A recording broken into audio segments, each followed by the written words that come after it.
टिक्कल सरकार कह रहे हैं कि धनंजय सर असली न्यूज कहाँ मिलेगा। गोदी मीडिया बोल रहा है ईरान का फतेहा पढ़ने का टाइम हो गया है।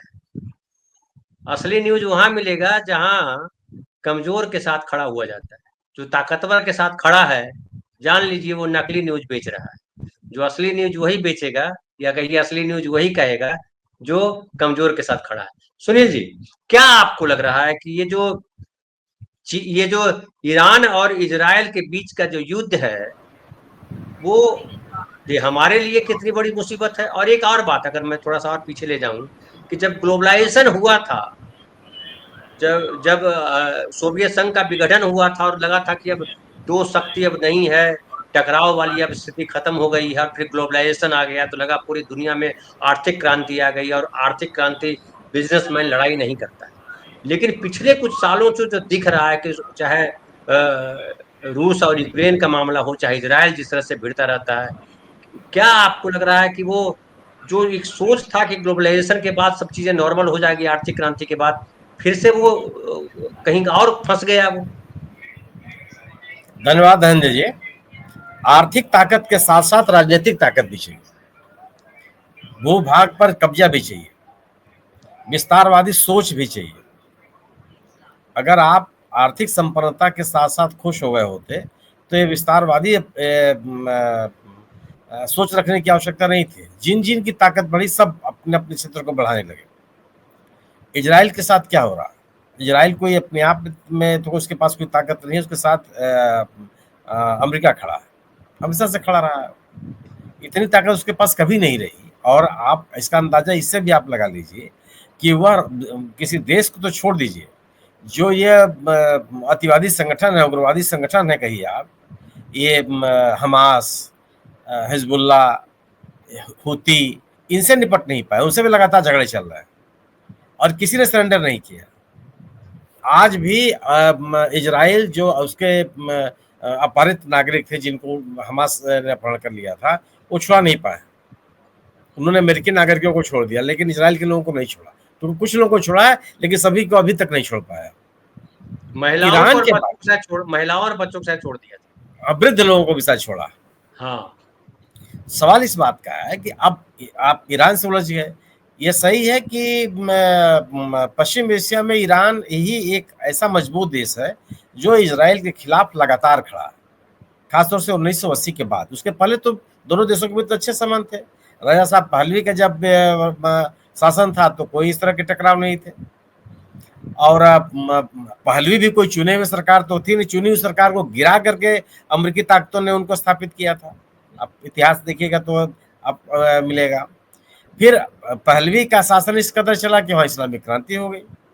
1980 के बाद पूरा प्रदेश बदल गया। अब वहां की सरकार इजराइल को स्वीकार करने के लिए तैयार नहीं है।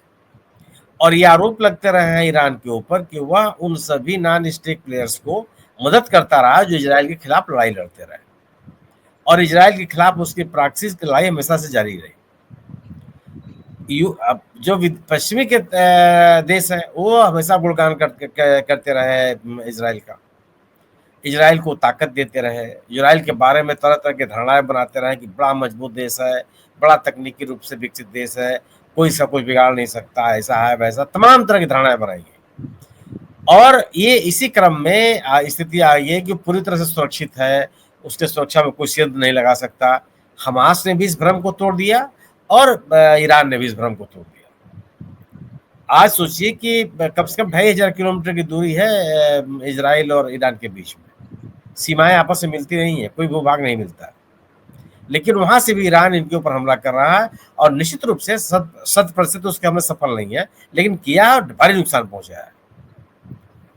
आज स्थिति है कि पूरी की आए दिन तेल अवीव हो, वो तो छोटी सी जगह है, आबादी भी कम है, 80-90 लाख हमको लोग हैं। लगता है हम ऐसे ही मतलब ये कह रहे हैं, गांव वाली भाषा में बोल रहे हैं कि अगर ईरान के लोग सब दौड़ के अगर पहुंच जाए इजराइल, तो इजराइल में भारी भीड़ हो जाएगी। अब पता नहीं समझ में आएगा नहीं कौन नहीं इजरायली नहीं, ये नहीं, ये सवाल नहीं है। देखिए सवाल है ना कि आप लाठी लेके दौड़ते रहे और एक आदमी बंदूक लेके गोली चलाता रहे, तो आप उसका मुकाबला नहीं कर सकते।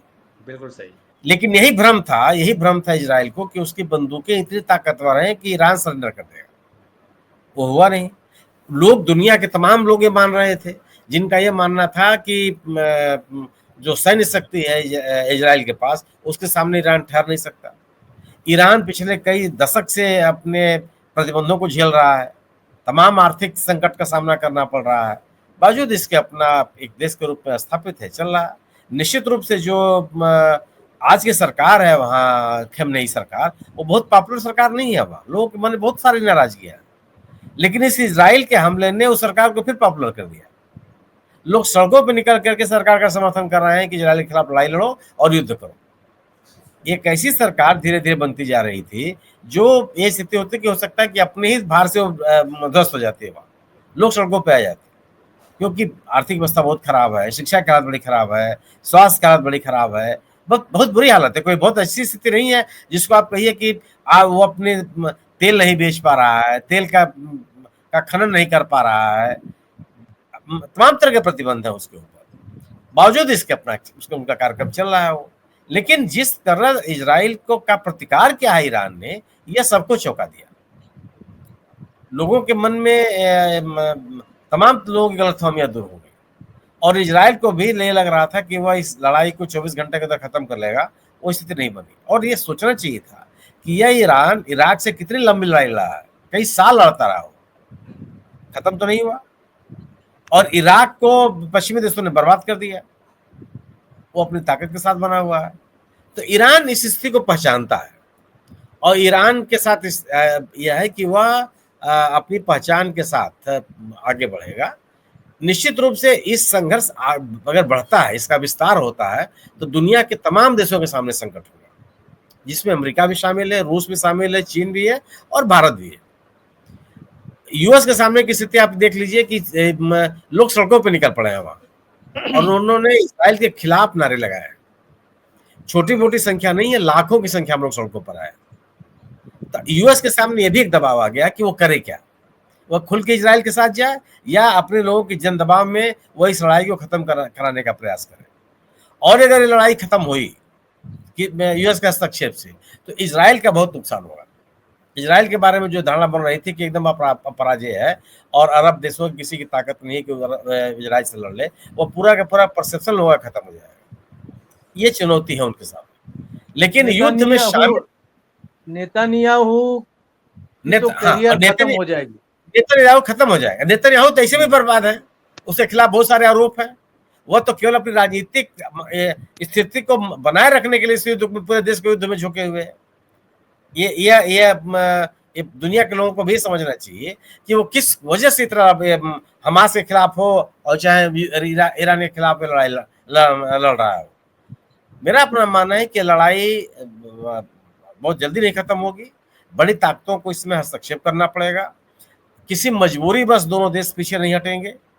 ईरान भी अपनी पूरी ताकत के साथ लड़ रहा है, और मेरा अपना ये मानना है कि वह अपने परमाणु कार्यक्रम को जारी रखेगा। यह परमाणु कार्यक्रमों को लेकर के भी पूरी दुनिया का जो रवैया है बहुत ही दोहरेपन से भरा हुआ है। आखिर अगर आप सुनील जी, अभी अभी ताजा खबर है कि ईरान के पार्लियामेंट में एक बिल ड्राफ्ट किया जा रहा है, वो एनपीटी से विड्रॉ कर लेंगे वो लोग। परमाणु निरस्त्रीकरण अभियान से उस सन से वो अपने आप को अलग करने जा रहे हैं। तो मजबूरी है उनकी। सवाल इस बात का दोहरापन कहा भी है, परसों ही कहा था कि हम नहीं करेंगे किसी कीमत पर। आप युद्ध करोगे और वो करवाना चाहते हो तो नहीं करेंगे। आप नहीं, यह स्थिति बना दिया ना। तमाम देश अपने आप आगे बढ़ करके परमाणु निरस्त्रीकरण के संदेश में शामिल हो रहे थे। बड़े देशों, जो परमाणु संपन्न देश है, उन्होंने किया। आखिर रूस ने यूक्रेन के ऊपर हमला क्यों किया? यूक्रेन तो वह उन देशों में शामिल है जिसने अपने परमाणु कार्यक्रम को रोक दिया था। काफी हद तक उसने विकसित कर लिया था अपने आप को। पूरा यूरेनियम जो उसका संग्रह था सबको उसने नष्ट कर दिया। हासिल क्या मिला उसे कि आप पिछले कई सालों से वो युद्ध में शामिल है, और रूस जैसा देश उसको के साथ लड़ाई लड़ रहा है वो। तो आपने तो दुनिया को संदेश दे दिया कि परमाणु शक्ति संपन्न हुए आप अपनी सुरक्षा नहीं कर सकते। इस पूरे के पूरे अभियान का पलीता लगा दिया इन देशों ने। यह एक द्वितीय विश्व युद्ध के बाद जो विकसित देशों की जिम्मेदारी बनती थी कि वह विकासशील, विकसित, पिछड़े, अति पिछड़े जो देश हैं उनकी मदद करेंगे, उनकी संप्रभुता का ख्याल रखेंगे। उनकी सीमाओं का ख्याल रखेंगे, सम्मान करेंगे। आपने क्या किया? आज स्थिति है कि अब इजराइल परमाणु शक्ति संपन्न होने का तो ध्वंस देता रहता है कि आज पूरे फिलिस्तीन को बर्बाद किए हुए है। किस इलाके में लेबनान के ऊपर जब देखिए तब हमला हो गया। सवाल इस बात या हालत ये हो गई कि अरब देश या तो इजराइल के साथ मिलकर रहें या तो उनके इलाके में हस्तक्षेप करेगा वो। आज फिलिस्तीनियों की क्या स्थिति हो गई? गाजा में जो इजराइल कर रहा है वह किसी आज 21वीं सदी के किसी देश की कार्रवाई हो सकती है, उसके साथ खड़ा हुआ जा सकता है। ये एक ऐसा दोहरापन है इन देशों का, और पश्चिमी देश में कुछ नहीं बोल रहा। सवाल इस बात का कि इसमें पश्चिमी देशों को भी बोलना चाहिए था कि आप इस तरह की कार्रवाई नहीं कर सकते। खैर, मेरा अपना ये मानना है कि आसानी से बड़े देशों के हस्तक्षेप से ही संभवतः युद्ध खत्म हो। भारत के सामने चुनौती है कि आखिर भारत करे क्या। भारत के संबंध दोनों से अच्छे हैं, कम से कम इस नई सरकार के आने के बाद से इजराइल से भी संबंध अच्छे बने हैं, और अरब देशों से परंपरागत संबंध रहा है। जनता के स्तर पर पब्लिक टू पब्लिक कनेक्ट भी अरब देशों के साथ बहुत ही शानदार है। बड़ी संख्या में, लाखों की संख्या में भारतीय नागरिक इन अरब देशों में काम करते हैं, जाते हैं और पूरी उम्मीद के साथ जाते हैं। इजराइल के साथ जाने वालों की संख्या उतनी नहीं है। तो केरल के तो कहा जाता है केरल के इकोनॉमी में बेहद बड़ा हाथ है वो। आप वो सोचिए ना कि आप सोचिए कि पश्चिमी देशों ने वो स्थिति क्या ला दी। एक दौर था कि पूरी की पूरी लीबिया का हेल्थ और एजुकेशन सेक्टर भारतीयों के हाथ में था। दक्षिण भारत के लोगों की भरमार थी। कर्नल गद्दाफी ने बड़े सम्मान पूर्वक उन लोगों को ले गए थे, लेकिन लीबिया को उन लोगों ने बर्बाद किया और रसायन अस्त्रों को लेकर के इराक को बर्बाद किया। ये लेकिन हमारा जो भूमिका होना चाहिए था, आज इंडिया ने शंघाई कोऑपरेशन ऑर्गेनाइजेशन एससीओ की तरफ से, बहुत निंदनीय है, वो तो बहुत निंदनीय कदम है। एससीओ की तरफ से जब इजराइल के अटैक का निंदा किया गया तो हमने आपको अलग कर लिया। ये तो बहुत ही ये कमजोर विदेश नीति का परिचय है। संयुक्त राष्ट्र में गाजा में युद्ध विराम रोकने के लिए जो प्रस्ताव लाया जा रहा था, ये 19 देशों में शामिल है जो एब्सेंट कर गए। और 19 देश कौन है? अगर वो 19 देश कोई बड़े ताकतवर देश होते तो बात भी होती कि ठीक है आप पैसे लोगों के साथ चले गए। किसके साथ था? भूटान ने भी विरोध किया। भूटान, नेपाल जैसे छोटे देशों ने विरोध किया। और हम किसके साथ गए? 19 देश था जो पिछलग्गू थे अमेरिका के। नहीं, वही कह रहा हूं कि आप नाम तक आप याद नहीं कर सकते हैं। एक हमारे ख्याल से अर्जेंटीना एक ऐसा देश है जिसको आप याद कर दीजिए, शायद, मैं कंफर्म नहीं हूं, नहीं तो सब ऐसे ही देश है। आप सोचिए, और जो सब के सब अमेरिका के दबाव में रहने वाले देश, एक पूरी तरह से एक मजबूत देश के रूप में, जिसकी जो देश पूरी दुनिया के सभी मामलों में अपनी उसकी शेयर रही है, वह देश जो अंतर्राष्ट्रीय संगठनों में प्रतिनिधित्व को लेकर के आवाज बुलंद करता रहा है, अंतर्राष्ट्रीय विभिन्न समस्याओं में अपनी दखलंदाजी करता रहा है, वह उन देशों के साथ शामिल हो गया जो पूरी तरह से अमेरिका के दबाव में। एक बड़ी कमजोर विदेश नीति के साथ हम आगे बढ़ रहे हैं। तो ये संकट हमारे साथ है। हम गांधी और बुद्ध के देश के लोग हैं। नहीं, अब ये दिखना भी चाहिए ना। अब हम लोग गुरु गोलवलकर के देश के लोग, गांधी और बुद्ध के देश के लोग नहीं, गुरु गोलवलकर के देश के लोग हम।